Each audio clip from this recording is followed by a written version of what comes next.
reformasi padi. Maknanya benda tu dah ada dah. Tapi nak reform. Reform balik. Nak reform je, nak susun balik. Yang pertamanya saya amat seronok kerana ada tekad political will untuk buat benda ni. Ini adalah satu benda yang sukar untuk menukar satu struktur. Sebab satu yang ni dah diwarisi turun-temurun berpuluh tahun. Ya. Dua yang utama itu iaitu kawasan padi beras dan juga pembangunan industri padi. Ini adalah pemegang dasar. Pemegang dasar dan juga penguasaan. Itu dulu dipisahkan.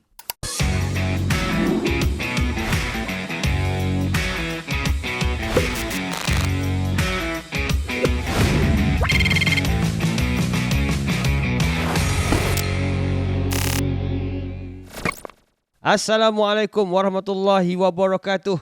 Bertemu sekali lagi dalam podcast 17 at Wisma Tani bersama saya host anda Fido Syatir dan juga rakan saya Fendi Muhammad setiap Isnin 9 malam. Ya. Dan kita sekarang Fendi kita berada di episod yang keempat. Alhamdulillah bertemu lagi kita.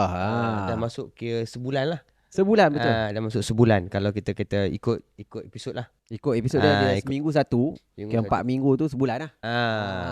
Baik, terima kasih kepada anda yang menonton kami di YouTube dan juga di Spotify. Yang mendengarkan di Spotify tu. Ya. Dan suara kami je, suara kami okey? Clear. Kami di sini clear. Anda di sana macam mana? Dengar tak? Okey, jadi kita minta anda yang mengikuti siaran kita untuk sebarkan, untuk share, komen. Kalau ada pertanyaan-pertanyaan ataupun cadangan yang kita nak bawa ke episod yang kelima. Betul, boleh komen kat bawah ruang komen tu. Lepas tu share lagi. Sebab apa? Kita podcast orang kata benda yang bermanfaat lah. Betul. Mungkin ada soalan-soalan yang terbuku di hati. Ya, soalan-soalan yang berkaitan dengan keterjaminan makanan. Ya, betul. Ya, so kita akan bincangkan, kita akan cuba kupaskan, InsyaAllah, supaya dia memberikan satu penjelasan yang lebih bermanfaat kepada kita semua lah. Betul yang tu kita nak tu. Kadang-kadang dia tak tahu macam itu kita buat itu apa medu. Ya, medur 88. Dia duduk tengah tu tak tahu apa dia nak komen sekarang pun boleh. Ya. Pokok mana kita boleh jemput sekali lagi. Dan saya juga telah menanam pokok rambutan mutiara. Mutiara ya. Dah tanam dah. 2 kali ulang dah. Jadi Alhamdulillah. Saya balik tengok mula-mula tu dia gugur juga dia punya daun tu. Lepas tu saya ingatkan nak mati dah kan sebab lambat tanam hari tu. Rupanya mungkin sebab dia cuaca. Perubahan cuaca tu. Sebab apa kata ujung-ujung tahun ni dia dah musim hujan. Betul. Yang terlebihkan pokok tu kan kita tak tahu. Tapi baguslah dah beli kena tanam lah. Jangan macam tu. Dan topik yang kita akan bincangkan dalam episod yang keempat ini agak lebih serius. Ni pun pasal penanaman juga ni. Yang berkaitan dengan isu yang kita nak sentuh, iaitu berkaitan dengan isu keterjaminan makanan padi dan beras di negara kita. Makanan ruji tu. Makanan ruji rakyat Malaysia. Tak jangan tengok rakyat Malaysia bangun-bangun pagi dia tak pergi makan nasi lemak, dia makan chicken chop tak. Makan nasi lemak dulu. Tapi bersama dengan kita dalam episod yang keempat ni, saya sebenarnya saya terima kasihlah kepada Fendi kerana sebab selama 3 episod telah menemani saya. Alhamdulillah, terima kasih juga sebab kerinduan kepada sahabat saya yang pergi merantau ke luar negara. Dia cerita dia pergi jauh Tapi hari ni kita bawa dia balik. Dia dah balik dah. Dia dah balik dah. Nak kenal juga saya dengan dia. Okey, jadi hari ni sebagai tetamu. Jadi asal jadi tetamu. Ya, sebelum ni dia adalah host di podcast 17 at Wisma Tani bersama dengan saya, dan hari ni kita jemput dia sebagai tetamu. Dan kita nak berborak sikit lah dengan dia, apa yang dia buat, dia pergi ke mana. Betul, kita nak tahu sikit. Kan menghilang kan. Yalah, hilang tu pi bercuti ke, pi belajar sesuatu ke. Ya, mungkin ada benda menarik yang nak kongsikan dengan kita. Jadi tetamu kita pada hari ini dalam podcast 17 at Wisma Tani, episod yang keempat, kita bersama dengan Latif Asman. Assalamualaikum. Style. Baik, Latif. Mana menghilang ni, Latif? Tak ada hilang. Tak hilang. Kita walaupun tak ada dalam kata apa lensa ni, tapi kat belakang kita perhati. Masih lagi memerhati ni. Sebab apa ya, macam apa? Video dengan Wendy maklum kan, isu keterjaminan makanan ni isu yang kita kena maklumkan. Betul, agak serius. Sebab apa macam yang dia cakap tadi, macam podcast ni kita kena sebarluaskan sebab isu depan mata kita. Ya. Isu depan mata kita yang kita perlu tengok sebab keterjaminan makanan. Kalau siapa tak makan, hari-hari makan. Betul. Mana ada betul kata walaupun pagi-pagi kita bangun tidur kita makan nasi, tak cari chicken chop ke apa, tapi tetap makanan. Makanan, betul. Pagi-pagi memang makanan. Kalau kata mood swing sebab tak makan. Okey, kebanyakan perempuan lah macam tu. Baik, Latif. Ya. Latif pergi ke mana? Okey. Dan buat apa? Okey, cerita dia saya telah pergi satu latihan lah. Tajaan daripada agensi JICA di Jepun mengenai sustainable food system strategy for local industry development. So basically dia adalah satu khusus untuk kita bincangkan, untuk kita tengok buat satu action plan, added value punya project kepada negara kita berkenaan dengan pertanian dan food system ni. So saya itu satu khusus yang amat-amat bermanfaat lah, dan saya memang sentiasa menyebar luaskan lah benda-benda ni. Siapa-siapa jumpa pun saya akan ceritakan apa benda yang saya belajar kat sana, apa benda yang saya buat kat sana. Selama 1 bulan lah berada di Jepun. Sebulan mesti banyak pengalaman ni. Okey. Sebab kalau kata antara pengalaman yang benda yang sebab saya pergi kat sana belajar, lepas tu saya suka pergi ke supermarket apa semua ni. Sebab sebelum ni bila kita duk dengar amanat ataupun penyataan dasar daripada YB Menteri Datuk Seri Haji Muhammad bin Sabu, dia duk kata food security ni global issue. Okey. Saya duk cakap betul? Okey, saya kata okey global issue. Ya, kita jarang pergi luar negara. Yalah. Lepas tu ada peluang pergi luar negara. Saya betul-betul nampak dekat bila mana kalau kata food security kita ada affordability, accessibility, apa lagi nutrition dan juga ada elemen-elemen lain. Macam dekat sana beras mahal. Beras di Jepun. Jadi dia tanam beras juga kan kat sana kan? Itu staple food dia. Maknanya memang ada sama dengan kita. Sama macam Malaysia juga. Tapi beras mahal. Mahal pada Malaysia. Beras mahal. Lepas tu saya sembang dengan orang sana. Bulan lepas tak ada beras. Tak ada beras di Jepun. Tak ada beras. Saya cakap ini biar betul. Makan sushi lah. Saya cakap biar betul. Dia so ada isu panic buying dan sebagainya. So lepas tu saya terfikir balik Datuk Menteri kata global issue, maknanya betul. Maknanya bukan isu di Malaysia sajalah beras. Orang kata beras tempatan tidak ada di pasaran ni. Betul. Maknanya di Jepun pun sama juga. Saya tengok dekat situ pun pengalaman saya sembang dengan lecturer saya sampai bincang kat dia sebab apa saya duk tak gambar send kat dia. Betul ke ni? Dia kata betul, memang ada isu krisis beras di Jepun. Okey. Jadi maknanya memang betul. Saya tengok macam kita jenis makan nasi sama macam Jepun, kita sama tapi beras kita masih lagi harga yang kita berpatutan. Kat sana sampai kalau ikut di-convertkan ada yang saya tengok dalam 5 kilo pun dalam RM80. Beras biasa 5 kilo RM80. Kalau saya convert 5 kilo RM80 lah. Ya Allah. Kalau kata 10 kilo tu RM160. Beza. So kita boleh beli beras untuk 2 bulan. Lebih 2 bulan. Lebih kurang antara harga-harga dah. Tapi waktu yang sebab dia tak ada control price kat sana. Dan juga harga tu boleh jadi lagi tinggi lah. Dia ada jenis-jenis beras dia lah. Macam kita kan ada banyak beras kan. So yang lagi special rice ke apa lagi. Dia akan lagi mahal lagi mahal lah. Tapi pokok dia adalah memang food security issue global. Memang betul cerita betul. Tak ada cerita tipu. Bukan di Malaysia sajalah masalah beras ni. Tapi di Malaysia walaupun orang cakap ada masalah beras tempatan tak ada apa semua. Tapi beras masih ada. Dekat Jepun tak ada terus beras tu. Ya risau tu. Betul. Sebab dekat sana dia memang kerajaan sana dia jaga dia ada dasar dia lah. Dia buat import tax tinggi lah apa benda kan untuk jaga industri beras tempatan dia. Tetapi still beras tak ada. Beras tak ada juga. Sebulan kat Jepun makan nasi tak?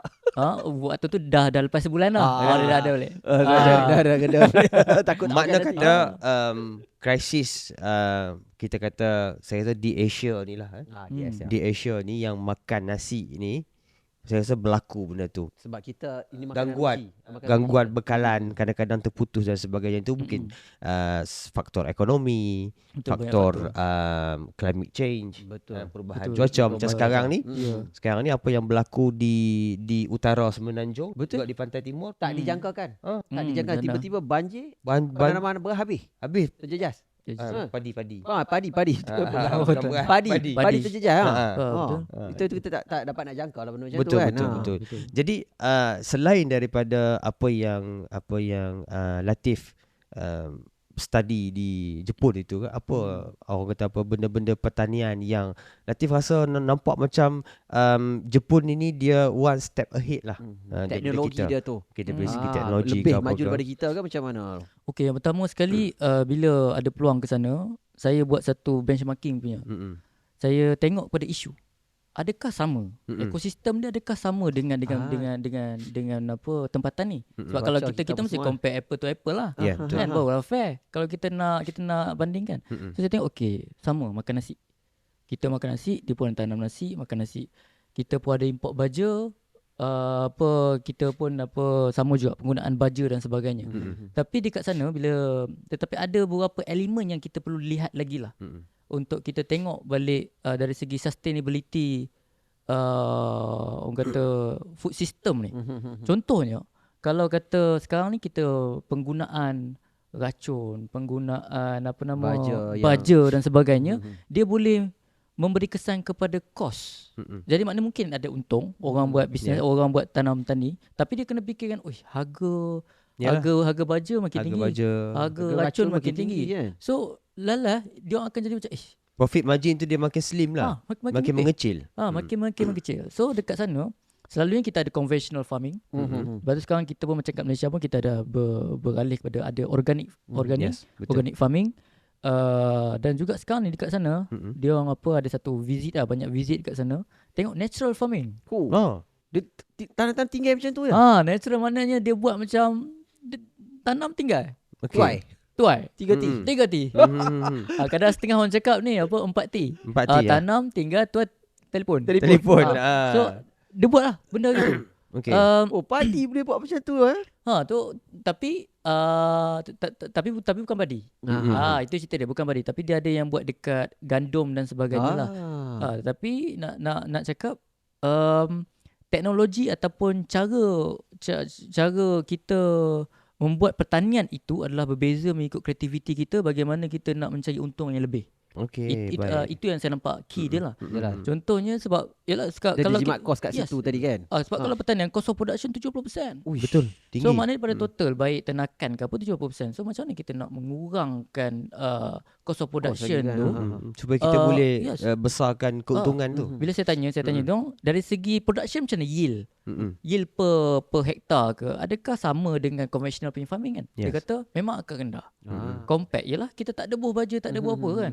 Harapkan angin dengan cahaya je, tak ada apa-apa.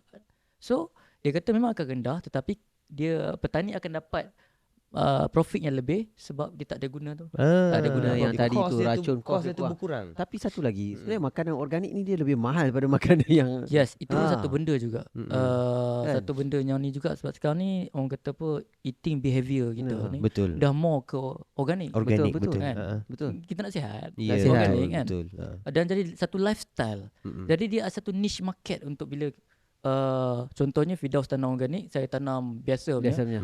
Firdaus pergi daftar dengan jabatan pertanian, ada my organik ke apa, dia punya lagi mahal. Mestilah. Lepas tu dia boleh jual dekat supermarket yang besar. Betul. Overseas pun orang minta sebab organik kan. So maknanya dari segi kesedaran itu, saya ingat petani ataupun orang yang buat dalam bidang ini, dia boleh mengambil orang kata langkah itu, menggunakan kelebihan yang dia ada guna organik untuk bukanlah kata expert, mengambil peluang lah.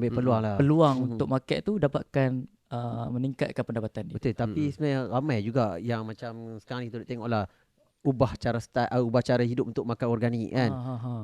Sebab tu bagus juga sebenarnya, sebab kita pun kadang-kadang terfikir juga racun apa dia orang pakai, baja jenis apa dia orang pakai kan. Kesan jangka panjang tu kita tak tahu. Betul. Dia untuk manusia, satu lagi untuk tanah tu pun ada efek juga. Asyik letak racun je, macam mana pokok nak produktif tu kan. Betul. Ini antaranya benda ni soil fertility. Sebab kalau kita duduk bubuh-bubuh ni, so kita akan tanah tu akan jadi akan jadi kosong. Sebab tu kita perlukan baja tu. Kalau tak dia boleh produce ni dengan ada nitrogen fixation apa semua. Dia boleh tenang. Silap-silap nanti orang tak jual padi dah, tak jual beras, orang jual racun dengan baja. Sebab dia tahu kat situ boleh untung kan. Kita nak makan Tak ada tak untung kita akan DJ baca dengan racun dia. Betul. Hilang berai kita tadi. Okey. Jadi kita nak balik kepada topik kita dalam episod yang keempat ni. Kita nak berikutan apa daripada amanat yang disampaikan oleh Wabi Menteri dalam himpunan bulanan tempoh hari. Wabi Menteri Datuk Seri Mohd Sabu ada menyatakan bahawa beliau ingin memfokuskan kepada dua fokus utama beliau lah dalam Kementerian Pertanian dan Keterjaminan Makanan ni. Tapi hari ni kita nak sentuh berkenaan dengan apakah yang beliau maksudkan dengan reformasi industri padi dan beras negara.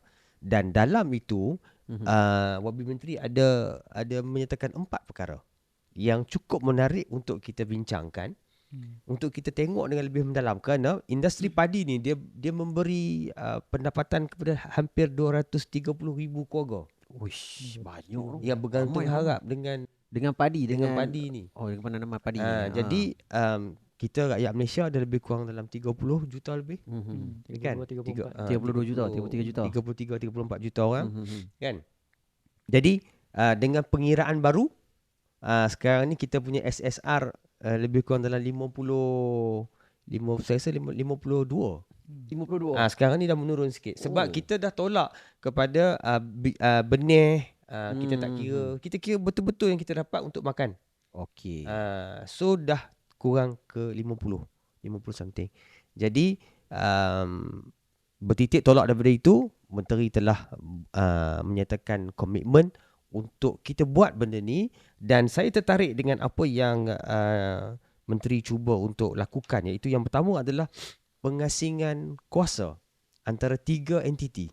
Wow. Iaitu yang pertama adalah KPB, Kawasan Padi Beras, PIP, bahagian industri padi, dan juga wakil kerajaan dalam bernas. Mungkin Latif ada maklumat ataupun kita nak kongsi apakah kenapa menteri melihat pada perkara-perkara ini yang perlu dilakukan. Yang pertamanya saya amat seronok kerana ada tekad political will untuk buat benda ni. Sebab ini adalah satu benda yang sukar untuk menukar satu struktur. Betul. Sebab yang ni dah diwarisi turun-temurun berpuluh tahun. So sebab tu lah kata reformasi padi. Maknanya benda tu dah ada dah. Tapi nak reform. Reform balik. Nak reform je, nak susun balik. So perkara pertama untuk langkah ni saya sama amat setuju dan juga sama excited lah nak tengok macam mana perjalanan dia. Sebab dia kena tengok perkara dasar dia. Kalau tengok pada tiga tadi kan, pengasingan kuasa tu, yang pertama dia adalah KPB, Kawasan Padi Beras, pembangunan industri padi dan juga beras. Sebenarnya dia ada 2 yang utama itu, iaitu Kawasan Padi Beras dan juga pembangunan industri padi. Ini adalah pemegang dasar. Pemegang dasar dan juga penguatkuasaan. Itu dulu dipisahkan. Jadi maknanya dari segi dasar dia satu benda yang berbeza. Maknanya dia dari sini dia punya spirit dia adalah bukannya tanggungjawab orang yang sama ataupun tanggungjawab satu badan yang sama. Dia dipisahkan. Jadi konsep dia saya lihat amat kalau kita boleh orang kata buat analogi lah. Saya tetapkan dasar. Dan juga saya yang membuat penguatkuasaan. Contohnya kata hari ni saya mesti minum air tembikai 2 jug. Itu adalah dasar. Itu dasar, ya. Saya buat penguasaan tak minum tak minum tak apa, 1 jug tak apa. Saya sini yang kontrol. So orang yang buat dasar orang yang sama. Maknanya dari segi analogi. Tapi kalau kata saya buat dasar, saya kena minum, setiap orang kena minum air tembikai 1 jug. Firdaus penguatkuasa. Dia pergi kejar saya lah. 1 gelas 1 jug ni minum. Kau tak minum 1 jug pun. Tak minum. Itu konsep dia lah. So itu konsep dia. Maknanya kena orang berbeza supaya dari segi pelaksanaan dia jelas. Saya tak ada apa-apa kepentingan dalam pemuat dasar dan penguatkuasaan. Sebab dalam bila kita tengok dalam Akta Kawasan Padi Beras pun dia ada banyak perkara-perkara yang dari segi licensing dan sebagainya, dan ada banyak perkara yang kalau boleh kita tak nak mendatangkan apa-apa cakap-cakap belakang dan sebagainya. Kalau kata clear, okay, dia buat penguasaan, ini buat pembangunan dasar padi itu macam mana kita nak buat beras dan sebagainya. Termasuk juga bernas, dan yang ketiga ada bernas. Bernas ni adalah sekarang ini dia adalah pemegang konsesi untuk import kita. So dia juga benda yang sama. Dia adalah pelaksana dasar dan juga KPB penguatkuasaan pun akan bantu untuk dia buat apa pelaksanaan, adakah betul dia buat. So dia adalah subjek dia untuk bantu kita punya ekosistem dari segi padi. Saya rasa ini keyword dia lah pengasingan. Betul. Kalau tak dia satu yang sama lah. Kan bos suruh buat macam ni, dah kali bos cakap tak buat, tak apalah. Kan. Saya buat lah, tak apalah, kita relax hari ni kan. Macam kita nak diet lah. Kita nak diet kan. Azam kita kan kita nak diet. Tapi kalau kita tak ada orang lain yang monitor, monitor kita boleh culas. Boleh culas. Culas. Kan? Betul. Sebab benda ni kadang-kadang bukanlah kata apa ni? Orang panggil apa ni? Jati diri kita ni. Betul. Kita kadang-kadang tak apalah, hari ni kalau kita tak kuat ni kita miss sikit tak apalah. Tengok esok kita duduk ulang yang sama. Tak ada jati diri yang orang kata nak bawa sampai ke sudah ni. Kan? Gila. Tapi saya setuju apa yang Latif katakan tadi, political will tu. Maknanya kesungguhan untuk buat benda tu. Sebab perkara ini penting bagi saya untuk kita nak buat apa-apa pun. Perkara yang paling utama yang perlu kita settlekan dahulu. Inilah yang saya rasa tindakan yang saya rasa bijak yang dibuat oleh kementerian dan juga menteri sendiri untuk melihat kepada punca masalah ataupun punca kita kata kepada masalah-masalah yang boleh berlaku selepas ini sekiranya ia tidak ditangani di peringkat lebih awal. Betul. Maknanya dia dah dekat situ dia dah buat pengasingan. Ada orang kata apa, ada perbezaan lah di situ. Okey. Sebab dekat situ lebih mendisiplin lagi lah rasanya kan. Ya. Kalau tak lagi macam kita cakap tadi lah, nak diet hari ni tak payah esok lah, bulan depan lah diet. Dah sampai ke sudah tak selesai masalah. Betul. Dah ada pengasingan kat esok, lebih berdisiplin lah kan? Ada orang memerhatikan kita lagi lah. Betul. Sebenarnya. Dan yang kedua adalah pengenalan kepada peraturan melarang campuran beras putih tempatan dan juga beras putih import. Yang ini menteri bagi tahu perkeliling akan dikeluarkan dalam tempoh yang terdekat lah. Adakah sebelum ini tidak pernah ada ataupun ada tetapi dia tidak cukup kuat untuk mengheret pelaku ataupun pesalah-pesalah membantah kes macam ni kan? Pengadilan? Pada tahun 2023, Wabi Menteri kita telah orang kata apa, buat satu langkah kerana dia nampak beliau tengok ini ada problem dekat kita punya sektor padi. Dia buat satu task force untuk tengok pada benda ni. Jadi ini adalah outcome dia untuk memperkenalkan peraturan larangan campur beras ni. Pada saya kita tak payah tengok dulu dah campur ke belum campur ke. Sekarang ni kita nak jalan terus. Kita pandang nak jalan terus, apa solution dia untuk perkara ini. Sekarang ini adalah balik kepada benda yang tadi tu. Beraninya menteri ni untuk buat benda ni. Benda ni apa tak ada siapa buat lagi untuk buat satu larangan pencampuran beras terus. Untuk objektif dia satu, untuk pastikan beras tempatan ni ada. Sentiasa ada. Betul. So benda yang macam saya cakap tadi lah, dia satu benda yang bukan semua orang ni buat. Ya, betul. Betul lah. Sebab campuran beras ni memang untuk keuntungan sebenarnya. Ke macam mana? Dia kalau kata saya nak komen, saya kurang ada maklumat banyak lah. Sebab dari segi sebab dia ada apa, kita nampak lah duk viral apa semua kan. Tapi apa, saya pun tak ada kepakaran untuk membuat verifikasi keaslian video dan sebagainya. So saya nak komen banyak tak ada. So pada saya ambil langkah, kita maju, move forward. Okay, kalau kata orang kata ada campur lah apa benda kan, okay tak apa. So apa kita nak buat? Takkan kita nak duk kata ada campur. So apa cadangan dia? Ini Yelah, sebab saya ada bincang dengan video tadi. Sebab syarikat pengeluar beras ni, dia ada formula dia sendiri. Kan? Macam cakap, ada yang ni nak sedap lagi lah, itu ada resepi lah. Ada resepi. Semua ada resepi masing-masing. Cumanya bila kita tengok, saya setuju apa yang Latif cuba utarakan. Kalau kita asyik nak mencari salah itu, salah ini dan tanpa datang dengan solution So kita tak akan ke mana, kita akan duduk di situ. Kita akan duduk di situ dan kita tidak akan bergerak. Yalah, kita duk asyik cari salah orang. Kita duduk asyik tuding engkau salah, aku salah, dia salah, semua salah. So what's next? Kan? Yalah. Jadi apa yang menteri buat, apa yang kementerian buat adalah moving forward. Saya suka tadi apa yang Latif cuba bawa. Jalan terus. Maknanya kita jalan terus. Jalan terus lah. Okay. So kalau kita kata selepas ini tidak akan ada dah berlaku pencampuran antara beras putih tempatan dengan beras import. Dan sesiapa yang melanggar akan diambil tindakan. As simple as that. Maksudnya kita moving forward. Yalah.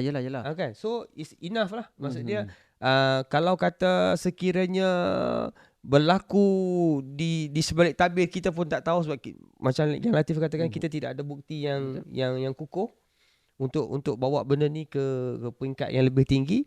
Cumanya bila kata menteri dah ada political will dan kementerian pun dah orang kata pun dah mula melihat perkara ini dengan serius, dan kita mendoakan semoga benda ni akan dapat merubah landscape padi beras negara kita lah. Yalah, selepas ini kan. Yang ketiga, apa yang strategi yang nak dibuat adalah menggabungkan kesemua penguatkuasaan yang berada di bawah KPKM ini dalam satu agensi. Jadi macam mana Latif tengok benda tu?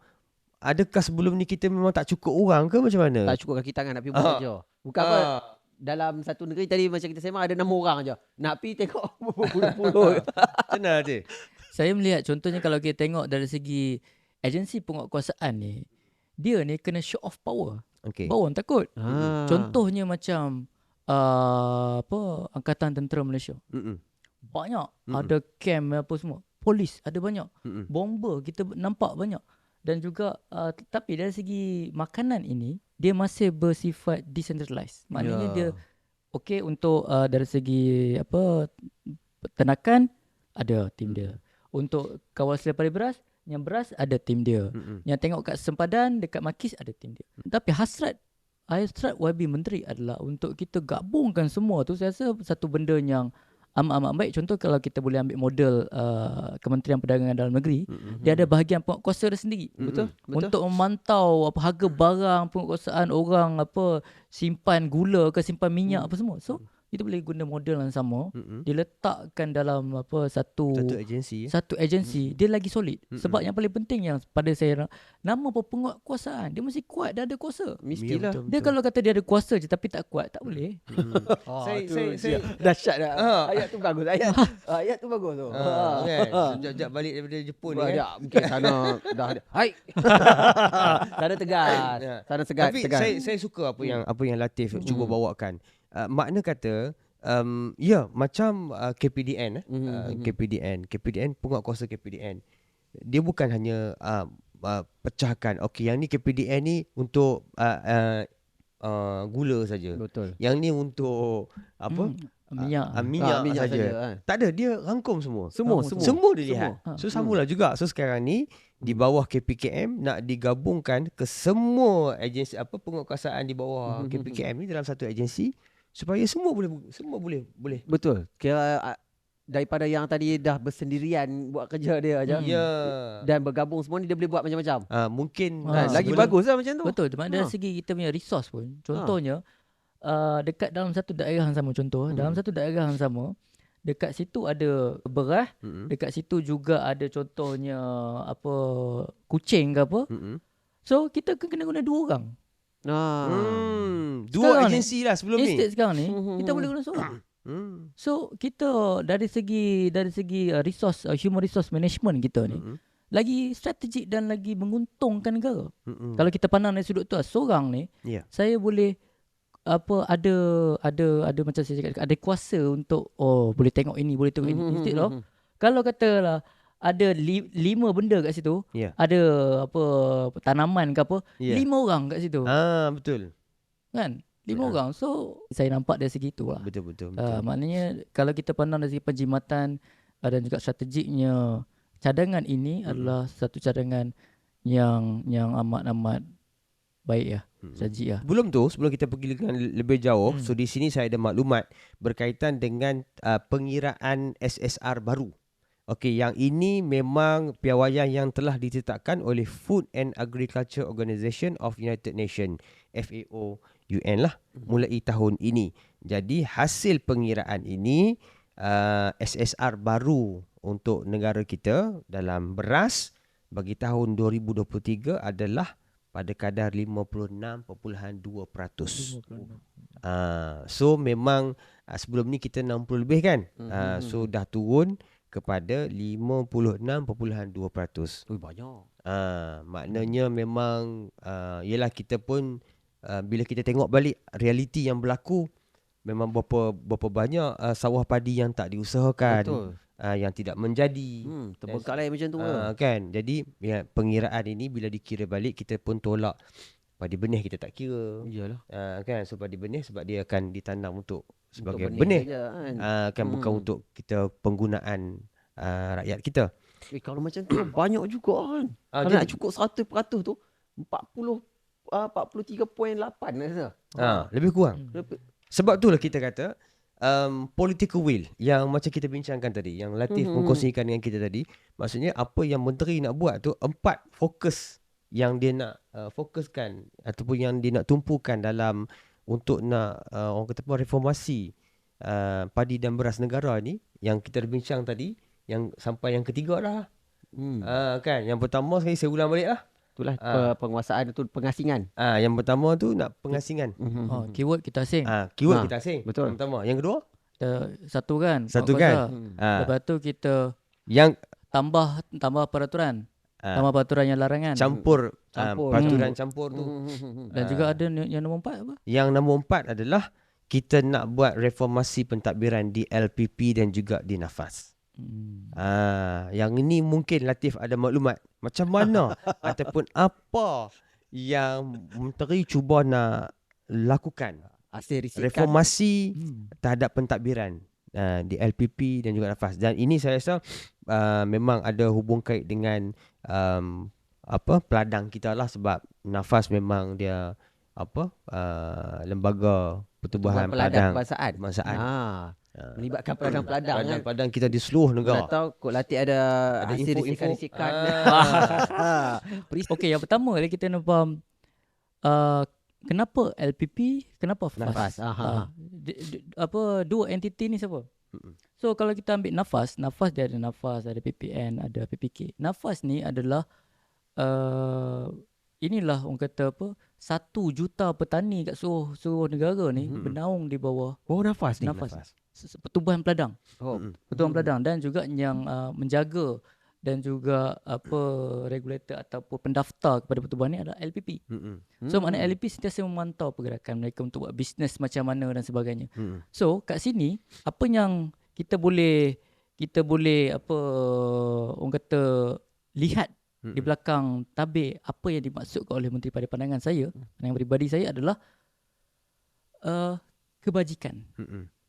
Nafas dan LPP ini sebenarnya salah satu fungsi Kementerian Pertanian dan Ketajaman Makanan di bawah kepimpinan Datuk Seri Haji Muhammad Sabu adalah menjaga kebajikan, bukan sekadar food security. Okey, food security satu. Tetapi kita kena pastikan siapa yang memastikan food security ni ada. Kena ambil kira juga orang yang memastikan food security ni.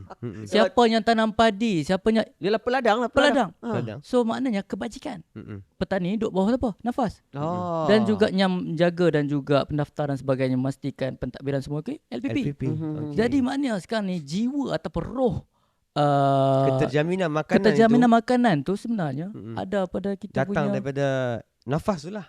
Nafas pertubuhan peladang tu lah. Pertubuhan peladang dan ini. Jadi orang kata kita tengok balik hasrat atau semangat nombor 4 ni adalah sebenarnya menteri nak memastikan kebajikan peladang kita terjamin. Dengan terjaminnya kebajikan ni, terjaminlah makanan kita terjamin. Tu dia. Jadi dia nak reform tata kelola dekat antara dua entiti ni.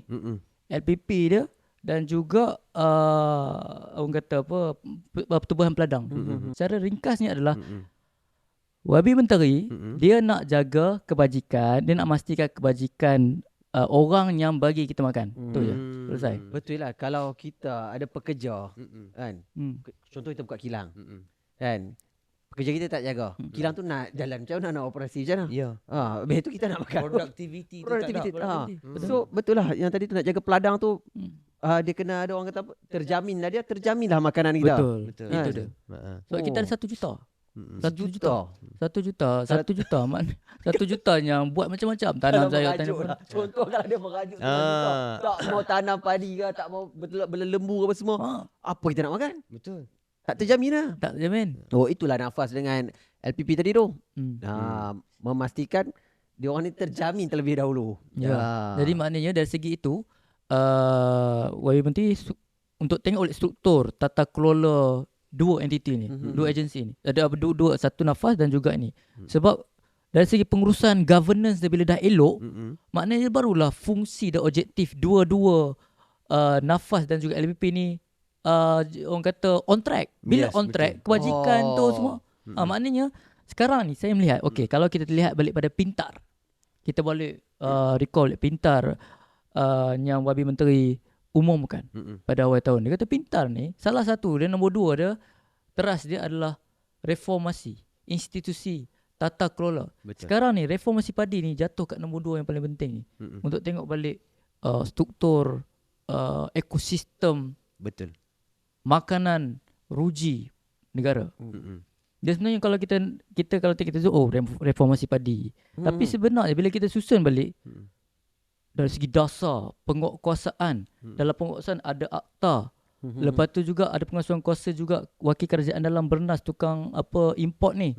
Lepas tu juga ada bila ada penguatkuasaan, so penguatkuasaan kita ni cukup kuat kan, nak tengok bila gabung semua. Bila gabung kita tengok lagi dalam penjimatan kepada negara, resource. Lepas tu betul penjimatan. So bila penjimatan dah cakap pula pasal berah tadi. Dasar berah tadi. So berah ni siapa yang jaga? Petani pesawah kita. So bila petani pesawah kita ni, so ke dia orang dalam ni pertubuhan ni ataupun kebajikan tu terjaga ke? Reformasi. Bila kita tengok, kita conteng balik kan. Dia punya, kalau kita ada bulat, dia conteng sini tengok dia punya hubung kait dia. Sepah sebenarnya. Tetapi dah diringkas kan, dirangkumkan jadi benda ni. Dan juga kalau kita tengok Fendi di awal tahun 2024 ni kan, Datuk Seri Haji Muhammad Sabu, Menteri Pertanian dan Keterjaminan Makanan, apa yang dia cuba bawa adalah gelombang padi. Betul Dave So dia cuba bawa gelombang padi, yang mana Datuk Seri Haji Muhammad Sabu juga dan juga Premier Sarawak kan. So memang di Sarawak tu kita doakan semoga Sarawak bakal menjadi jelapan padi kedua negara. Dan Sarawak pun sekarang pun dah mula orang untuk meneroka bidang tanah untuk memang Sarawak memang all out lah. Saya kira saya nampak menteri pun ada 2-3 kali berucap dan benda yang sama dia lontarkan. Kalau kita tengok di utara Semenanjung, di Kedah dan juga di Perlis, orang kata apa? Pembinaan tertier tu. Tertier kan. Penambahbaikan irrigation dan sebagainya. Hampir 5 bilion diperuntukkan untuk projek tersebut. Itulah. Semua ini tidak boleh berjaya bagi saya lah. Sekiranya keempat-empat ni kita tak buat lagi. Betul. Yang sebelumnya tadi tu. Ya. Sebab kalau kita tengok balik, yang pertama pengasingan kuasa. Mesti ada macam yang Latif katakan tadi lah, pengasingan kuasa di antara KPB, PIP dan juga pihak bernas. Jadi pengasingan kuasa maksudnya setiap entiti dia buat job scope dia. Betul. Dia tak mengganggu job scope orang lain. Betul. Itu yang pertama. Dan yang kedua, ada pekeliling yang melarang campuran beras tempatan dan juga beras import. Jadi kita tidak akan ada masalah di kemudian hari. Kita dah settle dah dulu awal-awal. Dan yang ketiga, yang tadi yang Latif katakan tadi, kita menggabungkan ke semua bawah satu penguatkuasaan di bawah satu agensi saja, menjimatkan. Dan juga kita boleh fully utilize. Dan yang terakhir sekali adalah kita punya kebajikan tu. Kita nak buat jelapan padi kedua ke, ketiga ke, keempat ke, kalau kebajikan yang sebelum ni tak terjaga, tak terjamin lagi. Kita punya peladang kita punya petani kita tak terjaga, macam mana? Yalah, macam kira tak gunalah kita wujudkan satu lagi cawangan, sedangkan di sini kita tak boleh mampu nak handle lagi. So kat sini kita structure terbaik mungkin dulu. Lepas tu barulah kita boleh buka yang satu lagi tu. Supaya sistem tu lebih baik sebenarnya. Takut sistem yang orang kata sebelum sini pun dah terumbang ambing. Lagi teruk. kalau buka dia kita tahu siapa yang untung. orang yang sama juga untung. Sama juga untung. Betul. Jadi saya rasa pendekatan yang apa yang menteri cuba bawa ni satu, bagi saya saya petik balik apa yang Latif katakan tadi, ialah political will, kesungguhan yang ditunjukkan oleh menteri dalam nak orang kata apa, membuat reformasi terhadap industri padi dan beras negara kita lah. Dan kita juga mengharapkan benda ni supaya berjalan dengan lancar lah. Ya, betul lah. Kan? Sebab sebenarnya kalau bagi saya lah, kita sambil-sambil duduk sembang tadi tu, saya buat analisis sikit lah. Sebab kalau nak ikutkan, kalau yang akan datang ni lebih menguntungkan semua pihak lah sebenarnya. Kan? Daripada petani tadi, peladang tadi, sampailah kita pengguna ni ada keuntungan dia. So dekat sini dah kata penguasaan tu pun dah diasingkan. Lepas tu undang-undang lebih ketat dari untuk campuran beras tadi tu lebih ketat. Maknanya ini sangat bagus lah bagi saya. Sebab apa? Macam saya cakap tadi, semua pihak kena untung. Kalau seorang yang untung, yang campur tu lah. Dia tak boleh satu pihak saja yang untung lah. Dia kena semua. Semua ada. Semua ada. Sebab tu lah, kalau kata tadi, beras bukan tak ada. Ada kat Malaysia. Dia kat Jepun yang tak ada beras tu. Orang duk risau sangat. Ada. Cumanya, ialah kita faham gangguan itu berlaku. Kita ada di setengah tempat ada di setengah tempat tak ada. Tapi kalau kita asyik, orang kata apa, fokus kepada masalah yang kita duk asyikkan salah orang lain. Kan? Salah dia tu. Kita nak cari jalan penyelesaian. Kita nak cari jalan penyelesaian. Kita sebagai rakyat, kita support yang terbaik. Apa yang menteri nak buat, apa yang kerajaan nak buat. Kita berikan full support. Dan kita mengharapkan ia menjadi satu kenyataan, InsyaAllah, dan kejayaan. Dan timbalnya balik adalah untungnya rakyat. Ya, rakyat lah pengguna ni. Sebab macam video cakap tadi tu, kalau kita tak tebas yang tu, jadi kita nak jalan. Ya. Falsafah. Umur dah banyak. Nak tebas, kena tebas dulu baru kita boleh jalan. Ya. Okey. So saya rasa kita dah sampai ke penghujung kita punya episod yang keempat Podcast 17 at Wisma Tani. Terima kasih kepada anda yang bersama-sama dengan kami bertiga daripada awal siaran sampai ke penghujung. Dan juga terima kasih kepada Kopi Satu kerana setia menaja kita di musim yang kedua. Ya, Kopi Satu. Kopi Satu, anda boleh dapatkan 3-in-1 pun dah ada jual sekarang. Dah ada jual. Hebatlah Kopi Satu. Dan dia pun banyak juga sekarang ni. Dia punya kios-kios dia dalam Shopee Mall pun dah masuk dah. Ya, hebat betul. Ni Kopi Satu ni. Hebat. Dan kita mendoakan semoga anda di luar sana mendapat maklumat yang bermanfaat daripada episod kita yang keempat. Dan sekiranya anda ada cadangan ataupun anda ada persoalan yang ingin diajukan kepada kami di Podcast 17 at Wisma Tani, bolehlah tulis di ruangan komen. InsyaAllah kami akan pick up dan kita akan bawa ke episod yang seterusnya. Terima kasih. Kita jumpa lagi Podcast 17 at Wisma Tani. Panas, padat, berani. Kita jumpa lagi. Assalamualaikum. Kasih untuk anda mengikuti info dan isu terkini tentang pertanian dan keterjaminan makanan. Disiarkan setiap Sabtu dan ikuti di YouTube atau Spotify.